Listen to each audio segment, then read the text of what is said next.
If your phone does not sounds on any performance of the phone, then first you have to check the setting. In the setting option, there is also an option of sounds and vibration.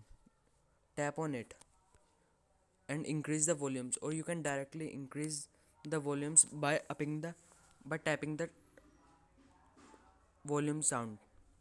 There is also an options of vibrate for calls, vibrate in silent mode only, and vibrate on tap. There is also additional settings.